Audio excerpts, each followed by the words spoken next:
అందుకే సూర్య భగవానుడిని అర్చన చేసినప్పుడు ఆయన్నే సృష్టికర్తగా, ఆయన్నే స్థితికర్తగా, ఆయన్నే ప్రళయకర్తగా ఉదయవేళ, మధ్యాహ్న వేళ, సాయంకాలం వేళ, సంధ్యావందన సమయంలో ఆరాధన చెయ్యడం జరుగుతుంది. అంటే ఒక్క పరబ్రహ్మమే 3 రూపములుగా ప్రకాశిస్తూ ఉంటుంది. నిజమునకు ఆ పరబ్రహ్మము కంటి చేత చూడడానికి యోగ్యమైనది కాదు.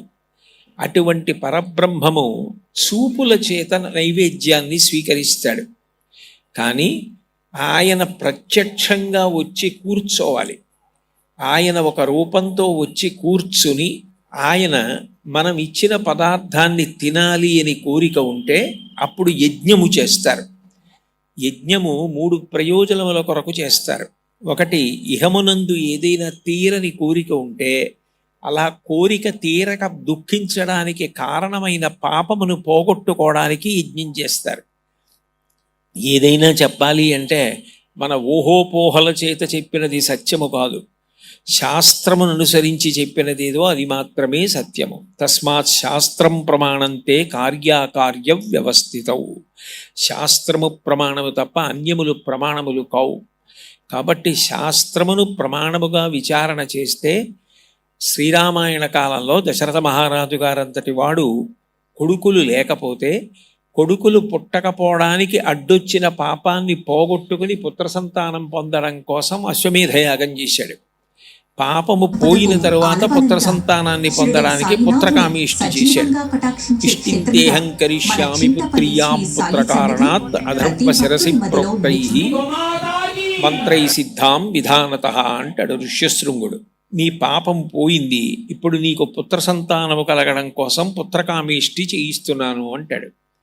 అంటే యజ్ఞము దేని కొరకు చేస్తారు అంటే ఇహమునందు మనకు ఏదైనా ఒక ప్రధానమైన అవసరం తీరకపోతే అలా ఆ అవసరం తీరకుండా అడ్డొస్తున్నటువంటి పాపము ఏది ఉందో పాపమును తొలగించుకోవడానికి యజ్ఞము చేస్తారు.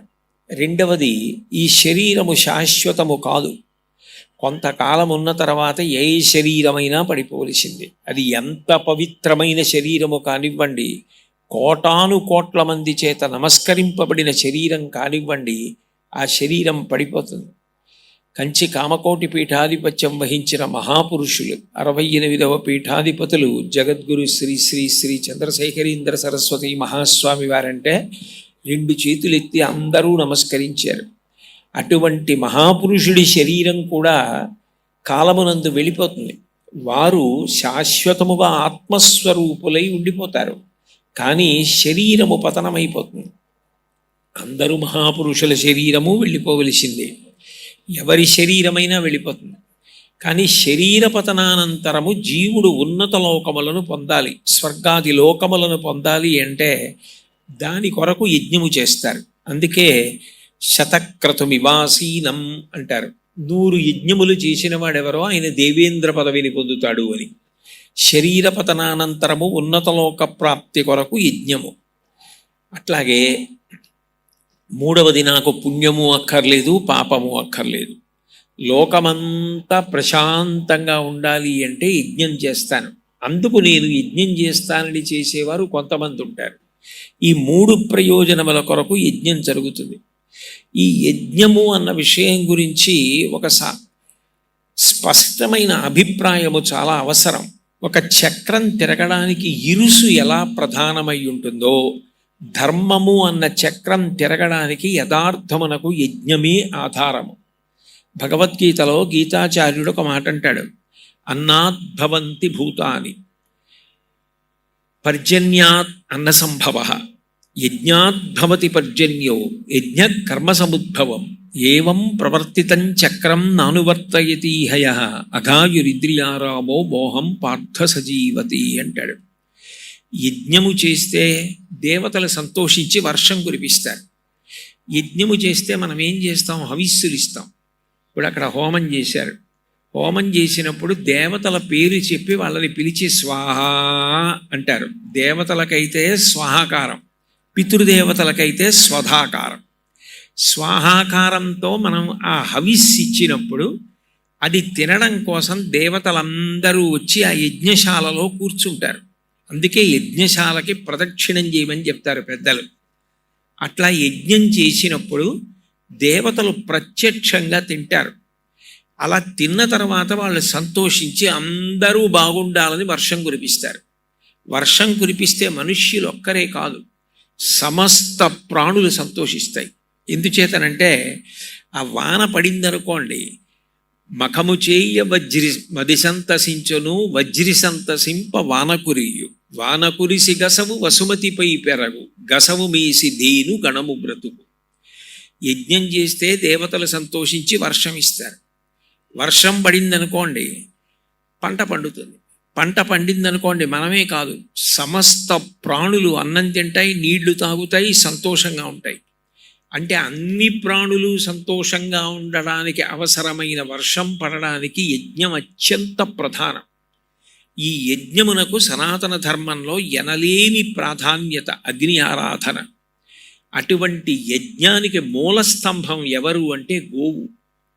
అందుకే భీష్మాచార్యుల వారు మహాభారతంలో మాట్లాడుతూ యజ్ఞాంగం కదితాగావః యజ్ఞమేవ చ వాసవ ఏతాభిశ్చ వినా యజ్ఞ నవర్తేతు కథంచన అంటాడు. నిజానికి ఒక యజ్ఞం చేసి దేవతలను సంతోషపెట్టాలి అంటే ఆవు లేకుండా యజ్ఞం చెయ్యడం సాధ్యం కాదు. ఎందుచేతనంటే యజ్ఞం చెయ్యడానికి ఖచ్చితంగా ఉండవలసిన పదార్థం ఆవు నెయ్యి. మిగిలినది హవిస్సు మీరు వండవచ్చు. ఏదో మారేడు దళాలు రుద్రహోమం చేస్తూ వేస్తానంటే మారేడు దళాలు తెచ్చుకోవచ్చు. ఏదో లక్ష్మీ హోమం చేస్తూ తామర పువ్వులు తేనెలో ముంచి వేస్తానంటే తామర పువ్వులు తేనె తెచ్చుకోవచ్చు. ఇవన్నీ కాదు ప్రధానం. వీటన్నిటికన్నా అసలు ముందు హోమం చెయ్యాలి అంటే ప్రధానమైనది ఏది అంటే ఆవు నెయ్యి. ఆవు నెయ్యి తిన్నగా హోమంలో వెయ్యడమే కాదు, ఆవు నీతిని అభిగారం చేస్తారు. అక్కడ పెట్టిన హవిస్సు మీద, తేనె మీద, మారేడు దళాల మీద, తామర పువ్వుల మీద, పేలాల మీద మీరు యజ్ఞం చేయడానికి ఏ సంబారాలు తెచ్చారో ఆ సంబారాలన్నింటి మీద కూడా ఆవినీతిని అభిగారం చేస్తే తప్ప ఆ పదార్థాన్ని అగ్నిహోత్రంలో వేసి యజ్ఞం చెయ్యరు. అంటే అసలు ధర్మచక్రం తిరగడానికి మూలాధారమైనటువంటి యజ్ఞము జరగడానికి ప్రధానమైనటువంటి ప్రాణి ఏది అంటే ఆవు. ఆవు లేకుండా యజ్ఞం జరిగే అవకాశం లేనే లేదు. రెండు, ఒక ప్రదేశం పవిత్రం కావాలి అంటే దానికి ఒకే ఒక్క ఆధారం ఏమిటంటే గోమయంతో అలకడం. మీరు అందుకే చూడండి, కల్పము అని ఒకటి ఉంటుంది. ఏది మనిష్టం వచ్చినట్టు మనం చేయడానికి అవకాశం ఉండదు. ఒక వరలక్ష్మీ వ్రతం చేస్తున్నారనుకోండి, వరలక్ష్మీ వ్రత కల్పము అంటారు. వినాయక వ్రతం చేస్తున్నారనుకోండి, సిద్ధి వినాయక వ్రత కల్పము అంటారు. కల్పము అన్న మాటకు అర్థం ఏమిటంటే అది ఋషి ప్రోక్తము. ఋషి దాన్ని ఇట్లా చెయ్యాలి అని నిర్ణయం చేశాడు, దాన్ని అట్లాగే చేస్తారు. ఆ కల్పమునందు మీరు ఏ వ్రతమైనా చూడండి, గోమయమును తీసుకొచ్చి ఆ ప్రాంగణమును అలికి అని ఉంటుంది. అంటే ఆవు పేడ తీసుకొచ్చి అలికినటువంటి కారణం చేత ఆ ప్రదేశం అంతా కూడా అంత పరిశుభ్రమైపోతుంది, అంత పవిత్రమైపోతుంది. దేవతలు రావడానికి అవకాశం కల్పించగలిగినటువంటి గొప్ప పదార్థం గోమయం. 84 లక్షల జీవరాశులు ఉన్నాయని వేదం చెప్తోంది.